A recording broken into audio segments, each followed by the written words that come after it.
Começa agora o podcast Agro e Prosa com o jornalista Divino Ronaldo. Esse podcast tem por objetivo falar do agronegócio de um jeito descontraído, fácil e descomplicado. Com vocês, Divino Ronaldo e o Agro e Prosa. Mercado Agrícola.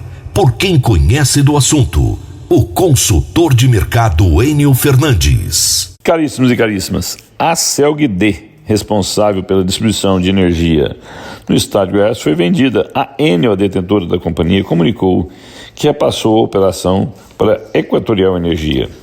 Caríssimos e caríssimas, o setor energético de Goiás tem enormes desafios. Tanto o campo quanto a cidade necessitam ter acesso à energia para impulsionar o nosso desenvolvimento. Ambos precisam dessa energia. Não quero entrar aqui na questão se a venda foi positiva ou negativa, se companhia A é melhor que companhia B. Não é esse o ponto. O que precisamos tentar entender são as bases dessa negociação no que se refere ao plano de investimentos, ao plano de manutenção da rede existente. Estamos iniciando o período chuvoso, período em que se inicia a safra de grãos, período essencial para o agro. E se é essencial para o agro, é essencial para a economia goiana. O fornecimento adequado de energia é crucial para termos uma boa safra de grãos. Lembro, safra de grão é essa que traz investimentos, traz impostos, empregos, rendas e principalmente desenvolvimento para o estado de Goiás. Estamos também nos encaminhando para os últimos meses do ano de 2022. Ano de Copa do Mundo. Se aliarmos a Copa do Mundo mais as festividades de fim de ano, teremos novamente uma forte demanda energética no Brasil e também em Goiás. Demanda essa que precisa ser entendida. Dito isso, fica explícito o quanto precisamos checar os detalhes desse investimento. Não detalhes da operação, mas dos investimentos que serão feitos. Investimentos que necessitam ser realizados agora. Caso contrário, perderemos outra janela de oportunidade. Esta é uma operação entre entes privados. Porém, devido à sua importância estratégica para o estado de Goiás, ela precisa ser acompanhada e analisada pelos órgãos de estados, pelos nossos representantes. Isto é crucial. Vamos respeitar a iniciativa privada. Porém, ela precisa ser analisada. Enio Fernandes, Terra, Agronegócios. Obrigado.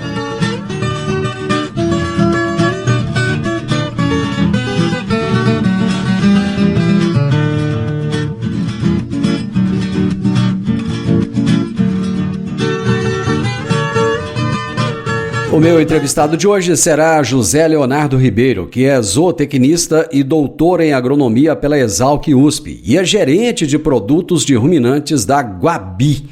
E o tema da nossa entrevista será como melhorar a produtividade de bovino de raças leiteiras. Ô José, prazer falar com você, meu amigo. Seja bem-vindo.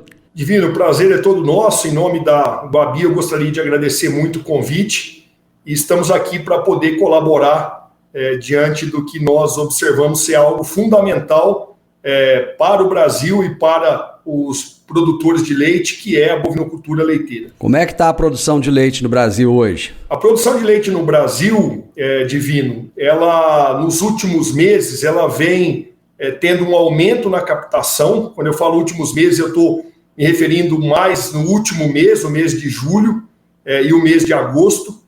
E isso está totalmente ligado à melhora no preço do leite pago ao produtor.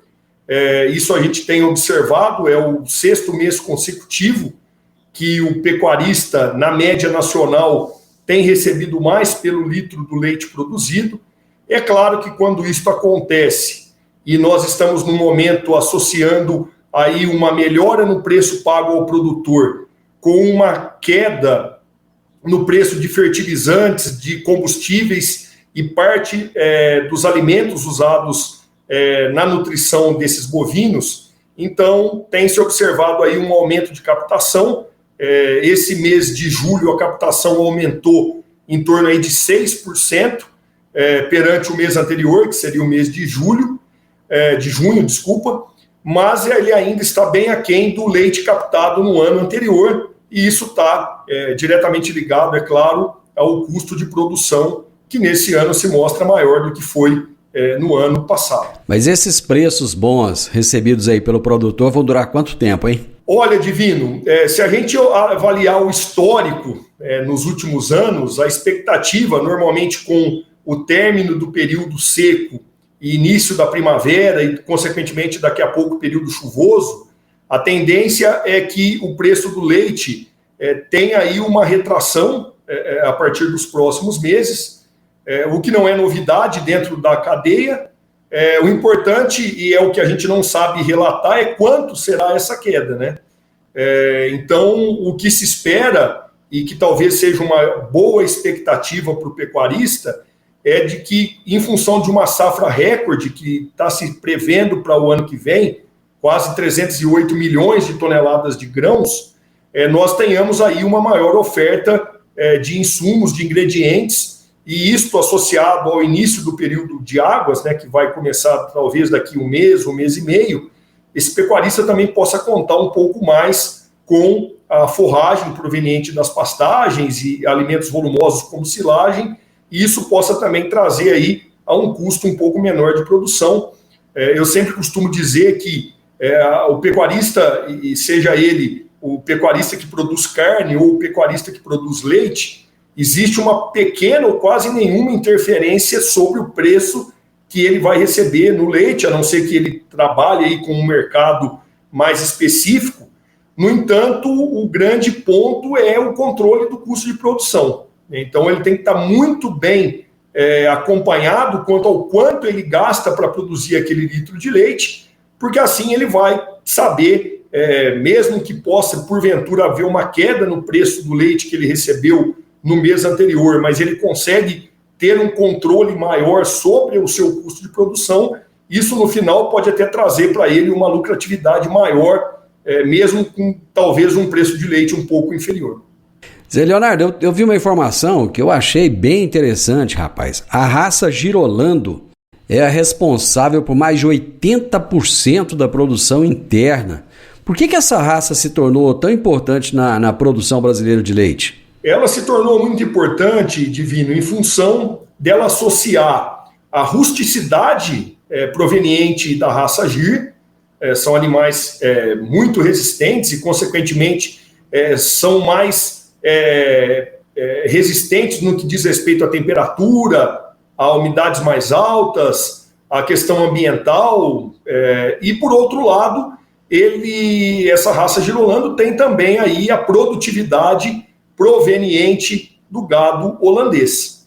Então, quando você tem esse cruzamento, né, e isso vem passando por melhoramentos sucessivos, você consegue hoje ter animais da raça Girolando produzindo muito leite e suportando, seria o termo, temperaturas algumas vezes mais altas, com umidade mais alta. No entanto, isso não é interessante, né? À medida que você, e é claro, dentro da raça Girolando você tem uma variação maior de animais mais ou menos produtivos, mas à medida que você vai selecionando esses animais para aumentar a produção de leite, ele também vai deslocando a sua exigência mais para o lado do gado holandês.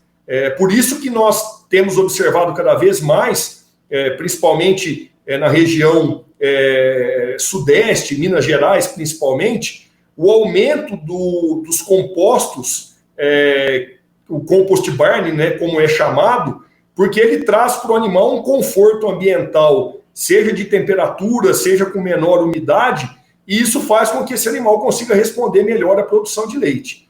Então, essa associação de rusticidade com produtividade e longevidade, que é uma coisa importante, né? A gente quer, não é barato você produzir uma novilha e, consequentemente, uma vaca de leite, portanto, eu tenho que tentar, ao longo da vida produtiva dela, produzir uma maior quantidade de leite de modo saudável.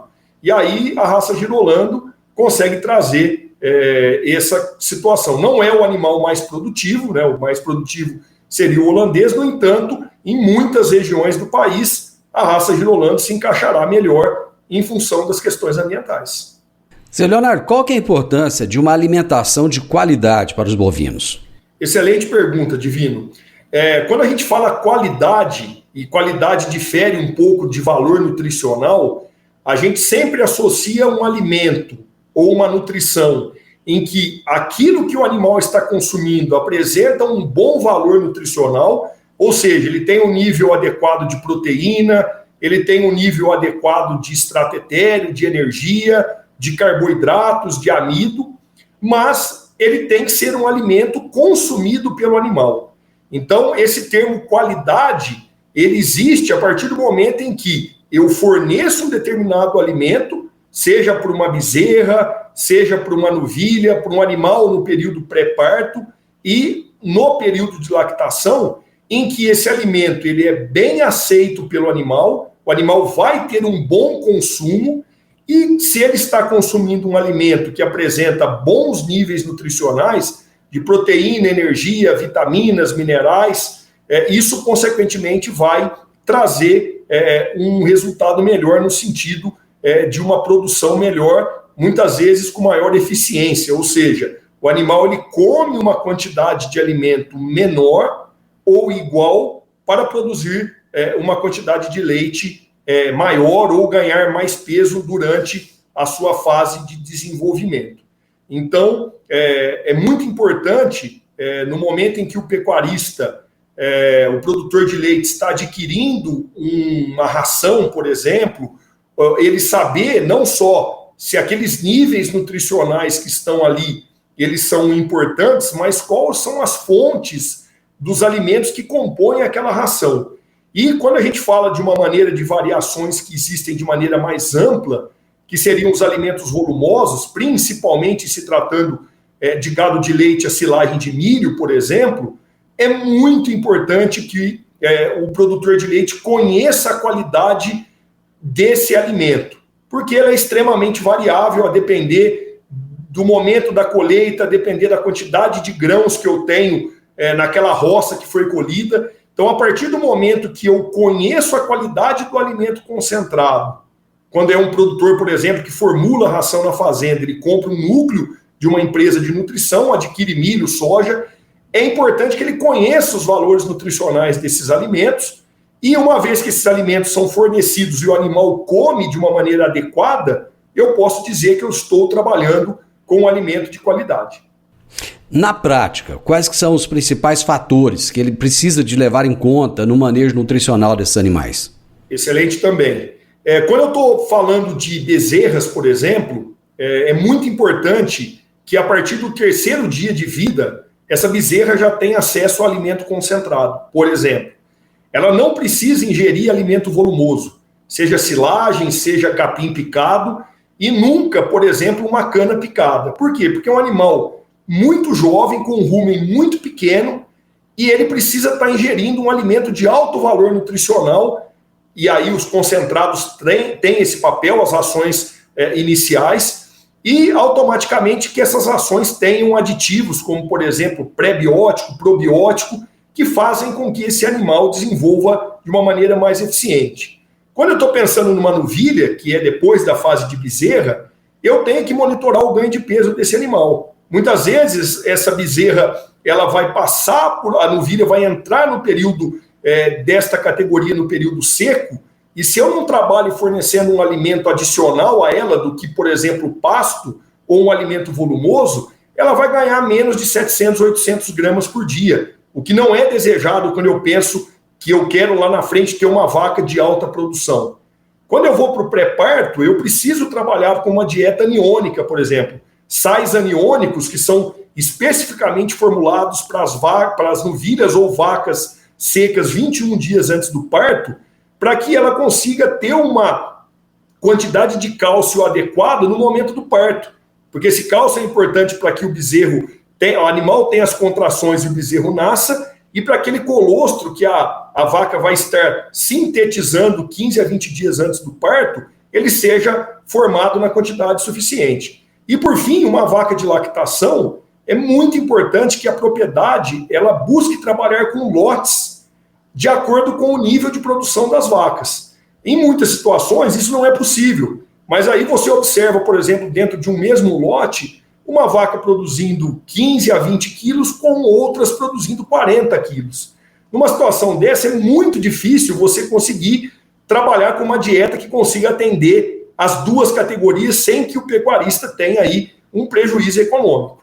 Então, além dos ingredientes que a gente comentou anteriormente, que aí em cada região é importante se analisar quais os ingredientes disponíveis ou na compra de uma ração pronta, qual é a melhor ração em função do alimento volumoso, e para isso, Divino, é fundamental contar com o apoio de um nutricionista, porque essas dietas elas precisam ser formuladas adequando com a produção daquele animal, com o número de partos que ele tem, com o peso vivo desse animal. Isso tudo vai colaborar para que aquele alimento, juntamente com cada uma dessas fases que nós falamos, no final atinja aí um animal longevo, produtivo e que traga aí ao pecuarista o maior lucro possível.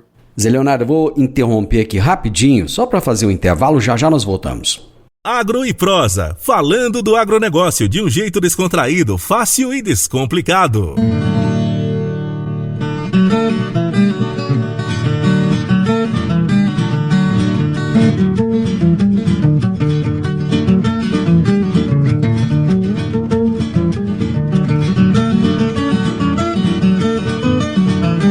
Hoje eu estou conversando com José Leonardo Ribeiro, zootecnista e doutor em agronomia. E ele está explicando para a gente como melhorar a produtividade de bovino de raças leiteiras. Ô José Leonardo, então seria correto eu afirmar que a adição de uma ração de qualidade pode resultar então em um desenvolvimento diferenciado dos animais? Sem dúvida nenhuma. E aí um ponto que eu acho que ele desmistifica essa situação é a seguinte: uma vaca, por exemplo, pesando 600 quilos, produzindo 15 a 20 quilos de leite, ela vai ter a mesma exigência metabólica de um animal de 600 quilos, produzindo 40 quilos de leite. A grande diferença entre esses dois animais vai ser o adicional do leite. Então, quando eu tenho animais com boa capacidade, uma genética adequada para produzir, e eu estou limitando a produção desse animal, porque talvez em algum momento eu esteja achando que o custo da ração de qualidade vai trazer um custo maior de produção, isto ele tem que ser avaliado até o final da cadeia. Então, se eu tenho um animal com potencial e uma ração de qualidade vai fazer com que esse animal possa expressar essa produção, ele vai produzir leite a mais que é suficiente para normalmente pagar o que foi investido a mais e ainda vai ter a lucratividade. Quando eu não trabalho com uma nutrição de qualidade, porque eu estou entendendo que o momento não é adequado, seja para o recebimento no preço do leite ou no preço daquele insumo a ser comprado, eu corro o risco de estar tendo um custo alto para manter o animal respirando, se locomovendo e mantendo a sua condição, mas a produção de leite dele está ali travada por uma das questões importantes que é a própria nutrição.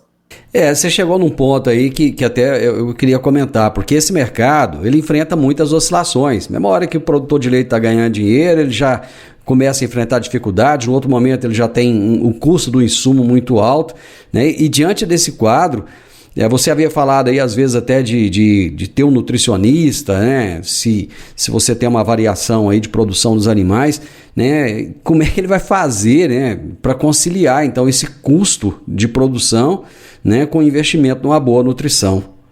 Excelente pergunta. Normalmente, Divino, as empresas de nutrição, eu vou falar pela Guabi, nossos clientes, a gente faz esse acompanhamento nutricional quando eles são clientes da empresa, né, e adquirem os produtos da empresa, seja a ração pronta, seja o núcleo para a confecção da ração na fazenda ou os suplementos minerais.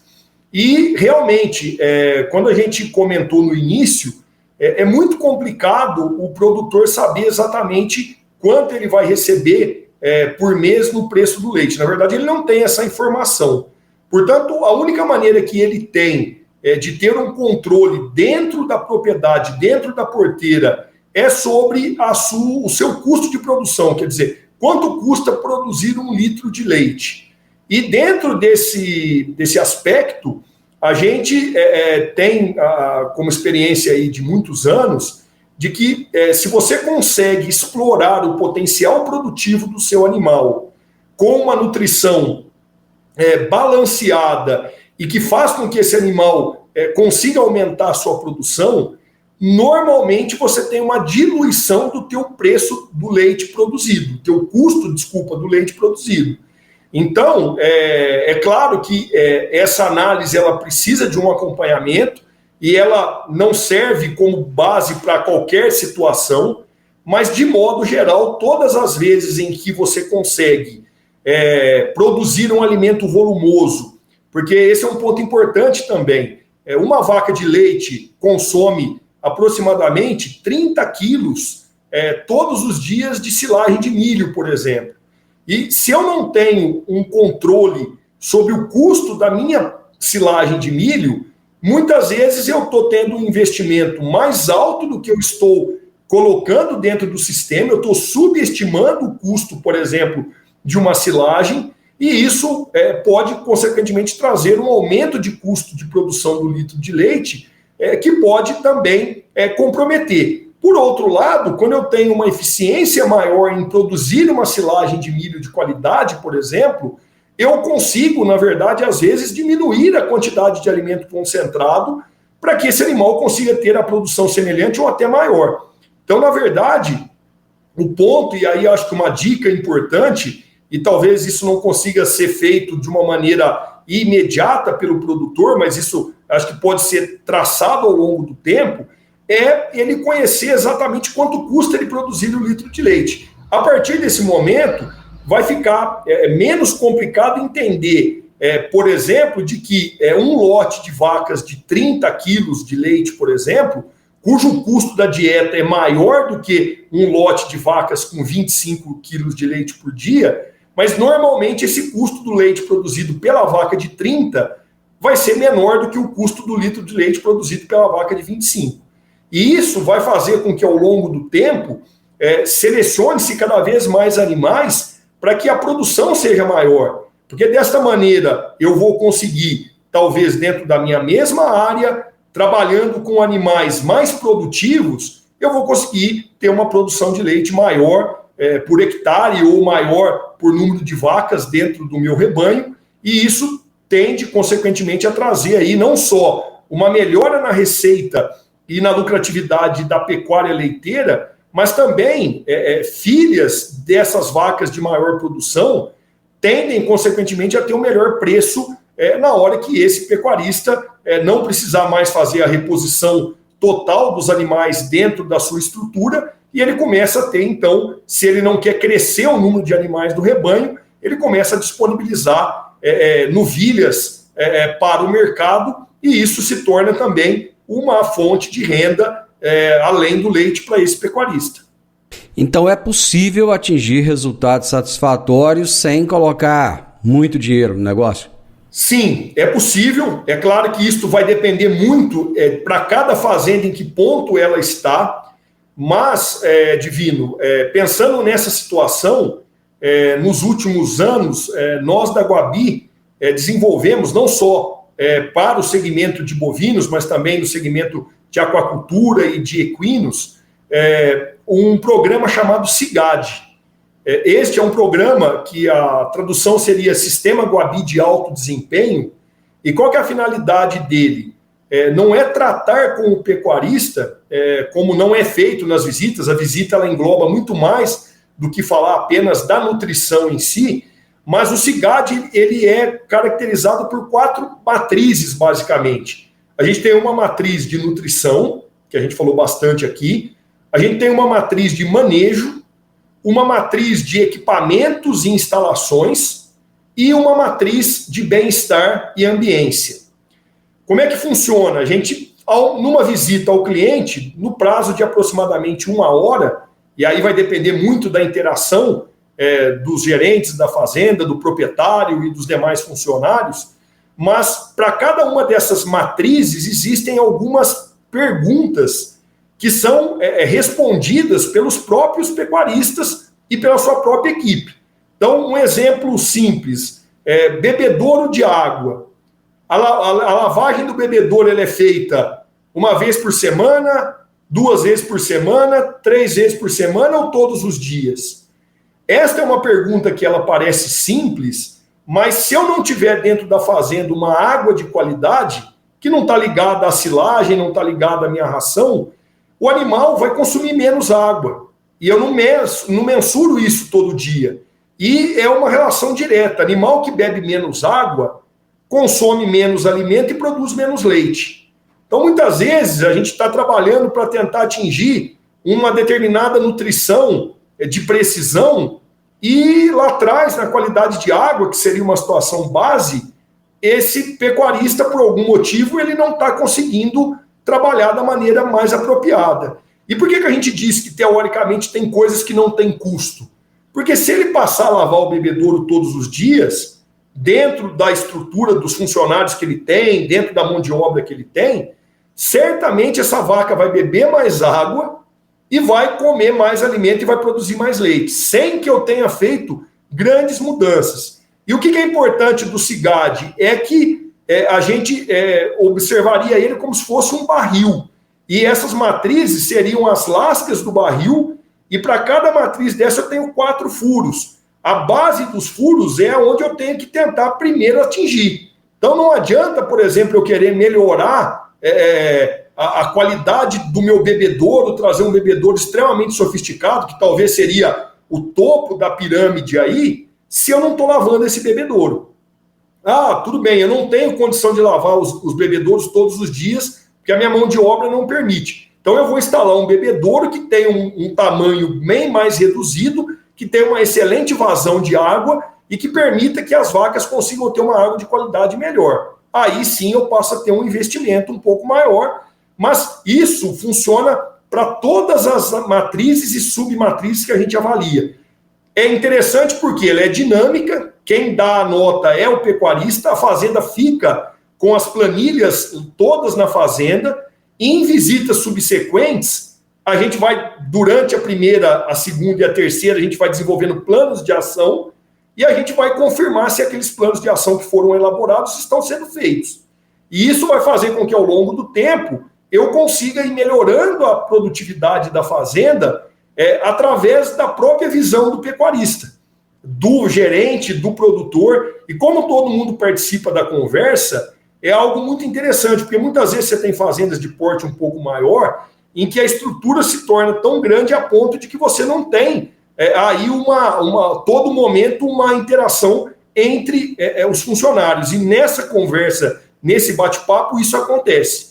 Então, nós estamos trabalhando nesse modelo já há algum tempo, e isso vem mostrando para a gente que aqueles pecuaristas que realmente adotam isto como um planejamento dentro da fazenda, ele consegue trazer aí benefícios sem muitas vezes ter que desembolsar um grande valor aí dentro da estrutura da fazenda.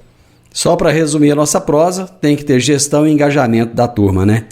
Isso aí, perfeito, porque a genética vai melhorando, a gente vai percebendo isso. A nutrição também está melhorando, mas não adianta eu ter uma boa genética e uma boa nutrição se isso não está sendo colocado em prática. Então, o poder do manejo ele é muito importante, e quem faz o manejo e quem faz a gestão é quem está na fazenda. Então, eles têm um papel fundamental e a gente tenta sempre trabalhar esse papel dentro da fazenda, porque só assim genética, nutrição vão conseguir atingir o auge para o pecuarista.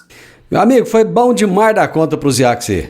Obrigado. Eu gostei demais, achei muito bacana, estou sempre à disposição, a gente gosta muito de estar podendo colaborar e aprender também, acho que faz parte no dia a dia, precisando da gente, pode contar conosco. Pode ter certeza, o pecuarista está ávido por conhecimento. Um abraço para você.